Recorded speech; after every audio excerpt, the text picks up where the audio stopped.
Hello po sa inyong lahat mga ka-crypto. Ako po si Pinoy Crypto Trader at sa video na ito ay atin mong pag-uusapan ang tungkol sa balitang ito. Kung saan ang sabi po rito ay expert says Grayscale XRP Trust hints at potential settlement of SEC versus Ripple lawsuit. Ayan. Yung inilabas po or inilaunch ng Grayscale na XRP Trust ay ayon po sa isang eksperto ay nagpapahiwatig daw po ito or isa raw po itong palatandaan na posibleng magkakaroon na po ng settlement or pagkakaayos ang Ripple versus US SEC na lawsuit or kaso. Kaya yan po ang ating pag-uusapan sa video na ito. Pero bago po tayo magpatuloy ay nais ko lamang po munang bigyang linaw ang aking disclaimer kung saan ang nilalaman po ng video na ito ay hindi po ito isang financial advice. For education and information purposes lamang po ang layunin nito. At ayan po mga ka-crypto, sa atin pong pagpapatuloy ay ang sabi po dito ay popular XRP community figure Luke Thomas believes Grayscale's launch of an XRP trust suggests that the SEC might be willing to settle with Ripple, paving the way for an XRP ETF and Ripple IPO. At ayan, isa pong community figure dito kay XRP na si Ginoong Luke Thomas ang naniniwala na yung inilabas na XRP Trust ni Grayscale ay mukhang nagpapakita raw po ito na ang US SEC ay willing na po sila or gusto daw po nilang makipag-ayos kay Ripple. At yan na nga, kung nagkaroon na nga po ng settlement ang US SEC at Ripple, ay syempre itong si Ripple ay magiging madali na po sa kanya para makapag-apply ng kanyang sariling XRP ETF at syempre maging ang kanyang Ripple IPO. Recall that Grayscale launched its XRP Trust product yesterday, granting accredited investors direct exposure to the 7 largest cryptocurrency. Ayan, na-content po natin yan sa mga nakalipas na video, yung XRP Trust na ito. At ang naging impact po nito ay nagdudulot po ito ngayon ng hype sa presyo ni XRP. Kaya umaangat po ngayon itong si XRP. Although several XRP enthusiasts like Ripple CEO Brad Garlinghouse commended the move, others believe Grayscale might have vital information about the SEC versus Ripple lawsuit. Ayan. Ang CEO po ng Ripple na si Ginoong Brad Garlinghouse ay kanya pong ikinatuwa yung ginawa or inlabas ng Grayscale na XRP Trust. Samantala ay marami pong iba na. Yan, meron pong maraming ibang mga analyst ang nagkakaroon po ng kanilang mga sari-saring opinion na posibleng makasi Grayscale ay nagkaroon po siya ng isang vital information or mahalagang impormasyon tungkol po sa nagaganap na kaso ng US SEC at saka ang Ripple. Yan. Kaya malamang ay baka alam ng Grayscale na magkakaroon na ng settlement. Kaya dahil dito ay agad na po siyang naglabas ng kanyang XRP Trust. Kasi kung pag-iisipin nga natin, ay syempre bakit nga ba maglalabas si Grayscale ng kanyang XRP Trust? Gayong alam niyang hindi pa tuluyang natatapos yung kaso dito sa pagitan ng US SEC at saka si Ripple. Grayscale relaunches XRP Trust despite appeal rumors. Ayan. Kasi pwede po pong mag-appeal ang US SEC or yung kahit na sinong partido or sa dalawang partido. Pwede pong mag-appeal ang kahit sino sa kanila. At kung pag nangyari po yan, ay magpapatuloy po yung kaso na ito or yung lawsuit na ito. Yan, for context, Grayscale terminated its previous XRP Trust in January 2021, a few weeks after the SEC charged Ripple with violating federal securities laws. The asset manager clearly stated that the Ripple lawsuit influenced the termination of the trust. At the time, Grayscale dumped its XRP's holdings, distributing the cash proceeds to each shareholders. Ayan, noong pong kasing nakalipas na January 2021, ayan, mga taong 2021, ay nag-offer po itong si Grayscale ng XRP Trust dito kay Ripple. Pero binawi na rin po nila ito nung nagkaroon po ng kaso itong si Ripple kay US SEC. Kaya yan, nag-file po ng kaso itong si US SEC kay Ripple dahil po sa mga nilabag nitong mga federal securities laws. Kaya dyan na po nag-umpisa yung napakahabang legal battle sa pagitan ni Ripple at saka ang US SEC. Pero ngayon, at mukhang parang patapos na po yung kanilang legal battle na ito or lawsuit, ay ayan po ulit. Ngayon, itong si Grayscale ay nag-launch na ng kanilang XRP Trust.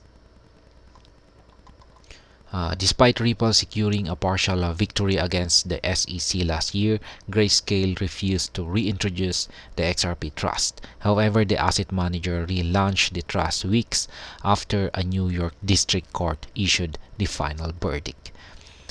Expectedly, Grayscale's decision surprised many due to speculations that the SEC or Ripple could appeal the court's final judgment. As reported earlier, Ripple laid the groundwork for a potential appeal by establishing a trust with the SEC's consent. Notably, the company transferred $138.75 million into it. Ayan po. Ang Ripple ay ito na po ay handa na po siyang magbayad ng kanyang multa. At na-content po natin ito. Naglagay po siya sa bangko ng $138.75 million at hawak po yan ng kanyang mga abogado. Ngayon ay mailalabas lamang po ng US SEC ito kung kung nagkaroon po sila ng parang mutual na agreement or yung korte ay ayan, naglabas ng utos tungkol dito. The crypto payments company noted that the money will be released 30 days after the conclusion of an appeal or following the expiration of the deadline required to file an appeal notice. Currently, both the SEC and Ripple have less than a month to file a notice of appeal. Ayan po pala. Yan na rin mo yung isang kondisyon dito. Ma-release lamang po yung pera na ito. Ayan, pagkalipas po ng 30 days. Ayan. Kung yan na rin po yung araw kung saan ay magkakaroon na po ng conclusion yung appeal or magkakaroon na po ng deadline or ma-expire na po yung binigay na deadline para makapag-appeal. Kung pag nangyari po yan ay ayan, masisettle na rin. Magkakaroon na po ng settlement. Kung wala pong nagfa-file ay magkakaroon po ng settlement ang US SEC at ang Ripple. At makukuha na rin ng US SEC yung multa na ito na ibinayad or willing na ibabayad ni Ripple. Yan po $138.75 million. Nonetheless, Grayscale ignored this development and proceeded to relaunch the XRP Trust.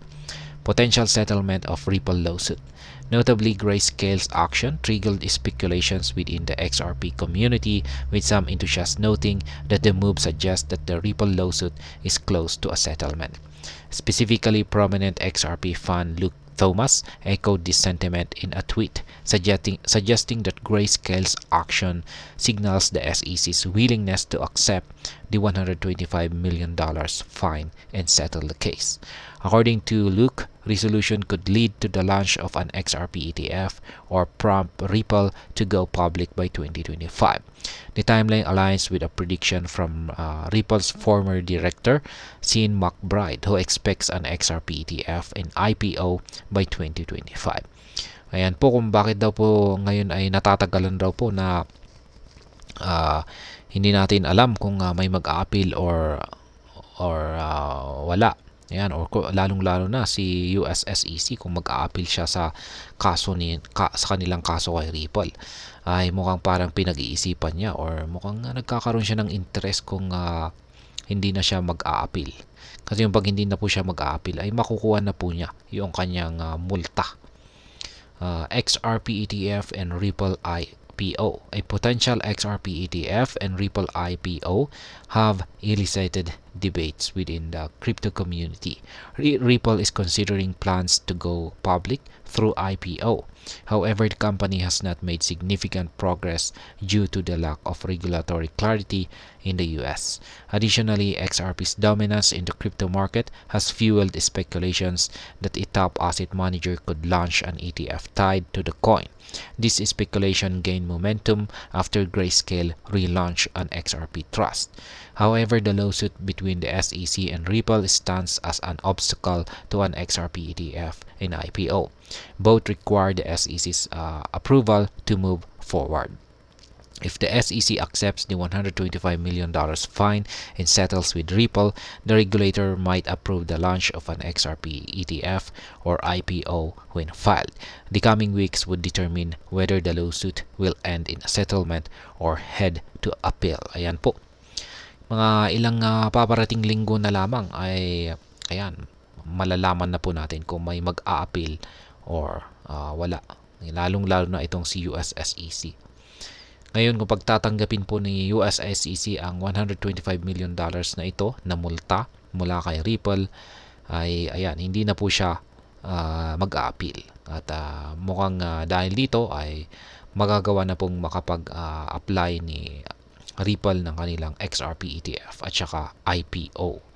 Kaya, sana ay hindi na po mag-a-appeal itong si US SEC para magkaroon na ng settlement ang dalawang panig. At dahil dito ay syempre posibleng si XRP ay ito na ay aangat or sisimulan na po nito yung kanyang pag-angat sa presyo. At hanggang dito na lamang po tayo sa video na ito mga ka-crypto. Sana po ay inyong nagustuhan ang aking paliwanag sa video na ito. Kung inyo po itong nagustuhan, pakiclick lamang po ang like button nito. Para naman po sa mga bago lamang dito, kayo po ay aking inaanyayahan para mag-subscribe. Pakiclick na rin po ang bell icon nito dahil ito po ang siyang magsisilbing notification nito sa mga bago kong videos na akin pong ina-upload sa aking YouTube channel na ito. Marami pong salamat sa panonood. Ingat po tayo lagi at God bless po sa ating lahat.